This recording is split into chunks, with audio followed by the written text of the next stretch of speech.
Hi, everybody, and welcome to another episode of United Talks podcast. And today we're going to be diving deep into something that's been buzzing around Old Trafford and beyond. Basically, this is more than just your regular conversation. I know I've done something like this before last season, but I thought to bring it to you again because we've had one game at the beginning of the season, and that's the loss to Arsenal. But then, you know it is one thing for us. It is something for us to really think about and know that the media narrative surrounding Manchester United's 1-0 defeat to Arsenal in our Premier League opener 25-26 season is around us already. Like, it's tough. It's a tough result to swallow. Losing 1-0 at home to your rival like Arsenal. But if you were at Old Trafford, or if you watched the game closely, you'd have seen a very different story unfolding on the pitch. But this wasn't just the United of last season. I mean, was it? Think about it. It wasn't the United of last season. Most of us who watched the game really closely and watched out for certain players know what we saw. I mean, this was a team with a new manager who is in his first full season, Ruben Amorim at the helm, and also nearly 200 million pounds invested in revitalizing our attack, which was lacking goals last season, changing the entire front three, and there was optimism in the air. I mean, from the beginning of the game to the end, and for good reason. But the result, well, it sparked a firestorm, obviously, in the media, with so many people talking differently about the game and all of that. Now let's kick off things with a chorus of criticisms that that filled the media, the air. A chorus of criticisms because who's always the first in line to deliver a very harsh truth. I know I've seen so many content creators talk about things like these, and they've discussed it, and I would have loved to feature someone to discuss the reason why some of these things are happening. But as you all know, I've already done something like this in the past, but bringing it up again, just to look for it for a different angle is why I'm doing this. And basically, you could tell that some of the things that are being said obviously are almost untrue. But we're going to react to some of them. We're going to react, and we're going to react to the bias. We're going to react to some of the things that we've seen in the media and all of that, especially when it comes to harsh truths, right? Now, the first person who gives the harsh truth is our former captain, Roy Keane. Yeah, we all know it's the first game of the season. 38 games to be played. One down, 37 to go, and anything can happen in 37 games. But our former captain, Roy Keane, didn't hold back. He slammed what he saw as low expectations at Old Trafford, saying the expectations at United now are so low that even Gary Neville said on a commentary, obviously, that everyone is okay with a 1-0 defeat. Like, he criticized what Gary Neville had said on the commentary, that everybody's okay with 1-0 defeat, that they've got and they've got to do better. Keane has always been about winning, about the ruthless mentality, and for him, a good performance isn't enough if it doesn't translate into 3 points, especially against a top rival. He's previously called United weak and soft, urging players to be more violent in their approach. I mean, who preaches violence in their approach? Even though, yes, we need a little bit of shithousery and all of that, but I mean, we need a little bit of panache and a little bit of energy. Yes, that's fine. But at least we saw that in the first game against Arsenal. We're more aggressive than they were. But we're not violent. We're just aggressive. And we're good at winning first and second balls, right? Now, this tells you where his head is at. It's about character, aggression, and winning, and the winning mentality that he feels has been missing. But obviously, this season, Amorim has said it's going to be evident and visible. Then we have another legend, Paul Scholes. His take on partnerships, his takes are on all of these things are perhaps more measured, but still tinged with pessimism, right? Because the season even started, he's talking about before the season even started, he's already talking about top 6 finish being more than acceptable. Think about that for a second. I mean, Paul Scholes, a man who bled red, setting a top 6 target for Man United. It shows how far his eyes were falling from the summit. And if you saw his viral reaction to his daughter wearing an Arsenal shirt, I mean, it tars. Take it off. You know that the emotional weight these defeats carry for our legends is not just a game, it's personal. And of course, we can't forget Jamie Carragher, the king of the media narrative against Man United. Whenever Man United is mentioned, you could hear him laugh his marbles. He's laughing. He's excited. The former Liverpool man, always ready with a jibe. Especially when Gary Neville picked Ruben Amorim as the manager to watch for the season. Carragher famously, like I said, busted into laughter. His reasoning: you pick the Man United manager every year on that. You picked 3 of the last year, and 1 of them was Ten Hag. It's cynical. It's a cynical view, but it highlights a perceived cycle of instability at United, where new managers are constantly under immense immediate pressure.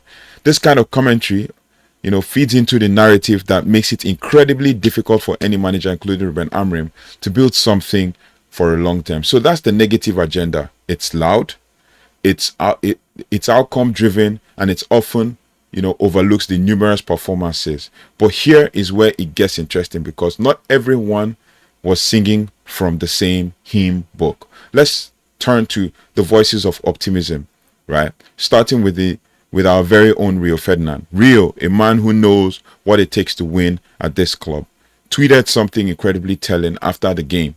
Man United versus Arsenal. Most dominant performance I've seen us play in a long time versus the top team, despite losing. This is what he said. That's the key. He highlights our physical threat, our pace, and praised the new signings, Bryan Mbeumo and Matheus Cunha, as very lively. He saw patterns in possession, that actually bode well for the future. Time on training ground is showing. That's what he said again. And get this, United had 22 shots against Arsenal. A statistic that not even since the famous 8-2 win in 2011, right? A statistic that has not been seen since the famous 8-2 win in 2011. Rio acknowledged the cheap goal and Bayindir needing to do better, but also his overall message was clear. The performance was a massive step forward. Then there's Micah Richards to get into a furious row with Roy Keane live on Sky Sports over Altay Bayindir error. Richards, a Man City fan and a Man City ex-player, argued that the goalkeeper needed more protection from his teammates, suggesting a more collective responsibility for the goal rather than just pinning it on the keeper. See, a rival is actually... Come on, don't get me started. Don't even get me started on the Ref Watch show as well. The Ref Watch show just pissed me off because even an Arsenal fan was saying that was a foul. But let's not talk about it. That's the whole media narrative. You talk a little and they'll say, oh, it's copium, it's hopium, it's this, it's that. A Man City fan is arguing with a Man United legend. That is crazy, right? That is really crazy.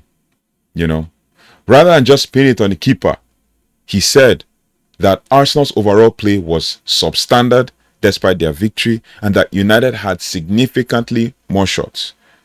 23 or 22 to Arsenal's 9. This nuanced view implicitly praises United's strong showing.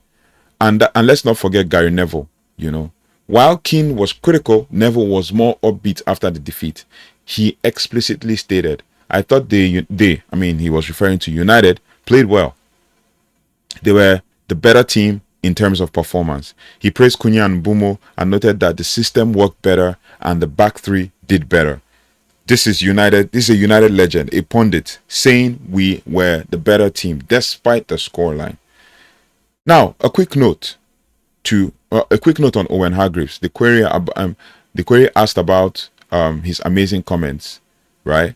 But from what we've seen, basically, with regards to Owen Hargreaves,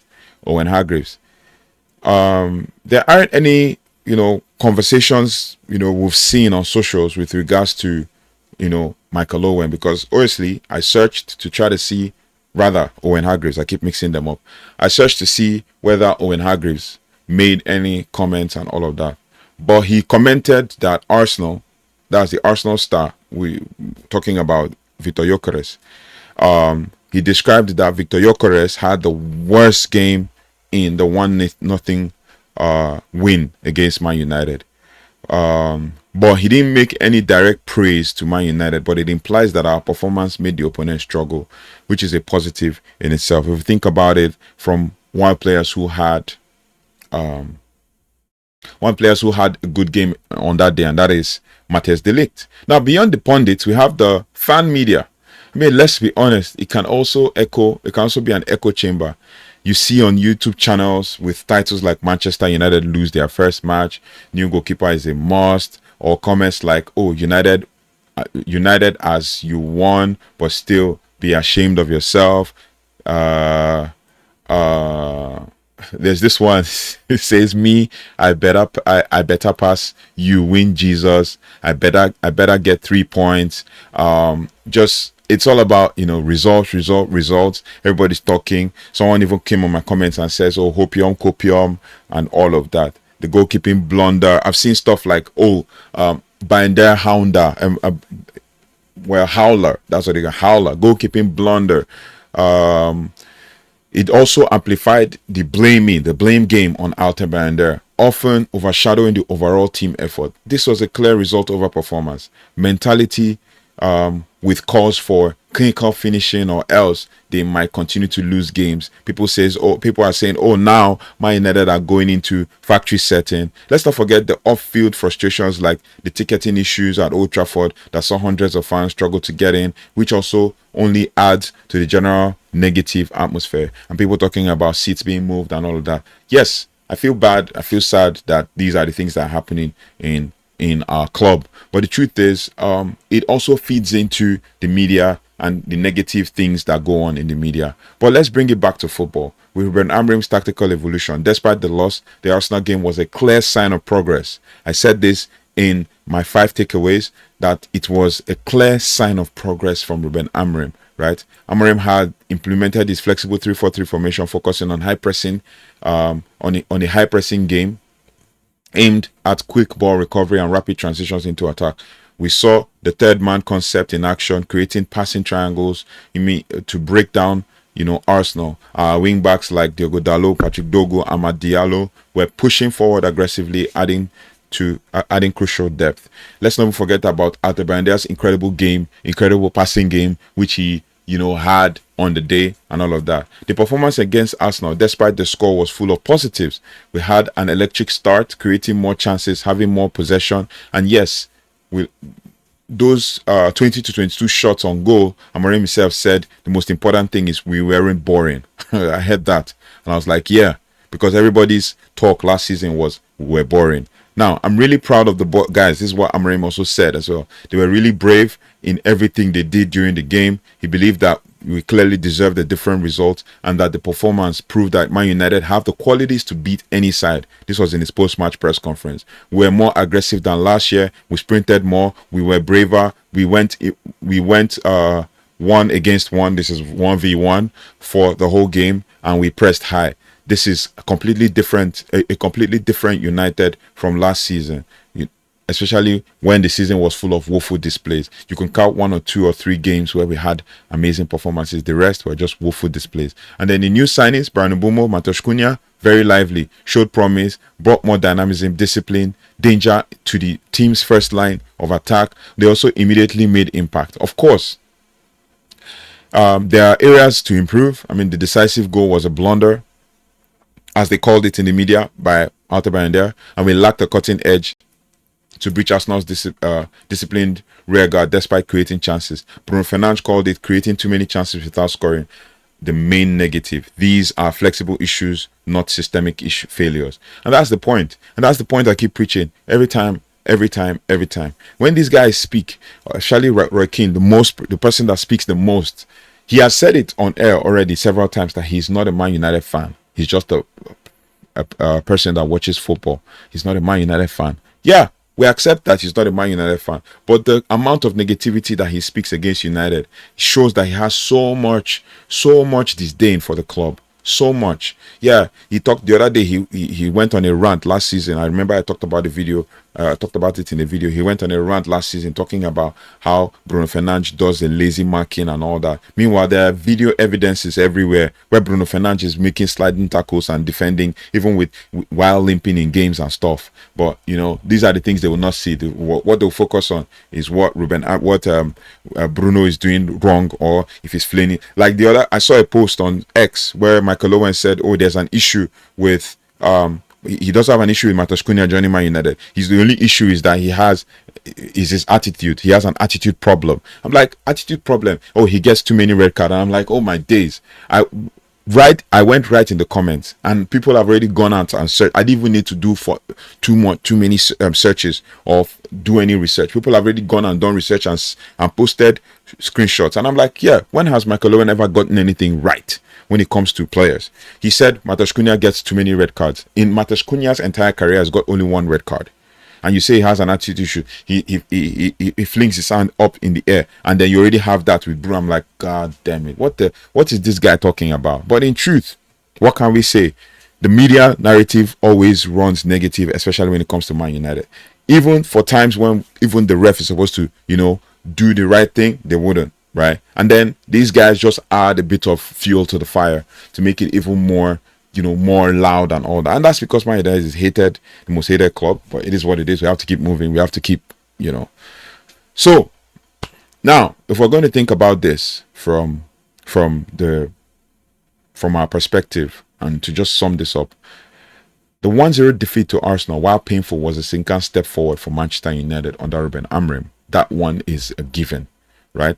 The tactical improvements was clear.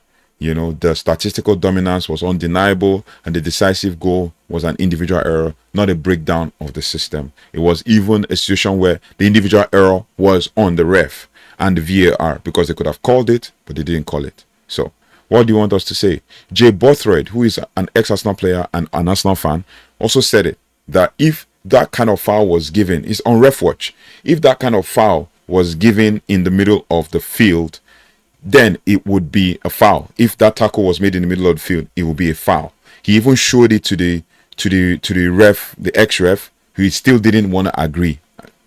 If that foul, and he asked him, would he be given a foul if it was in the middle of the field? Would he be given a foul if it was in the middle of the field? The ref said, oh, I don't want to be drawn into that kind of argument. When it comes to Man United, you don't want to be drawn into that kind of argument. Same thing happened last season. Bruno's free kick, I think it was against Arsenal. Bruno scored a free kick, and they started talking about how many yards and stuff. Like when it comes to Man United, they start doing all those numbers. Instead of doing things like measuring yards in the studio and all of that. That's crazy. The hate is too much, right? The hate is too much. But we've seen the tactical. Imagine going to a game, losing the game, and then coming out the happier, considering where you've been the last 12 months, right?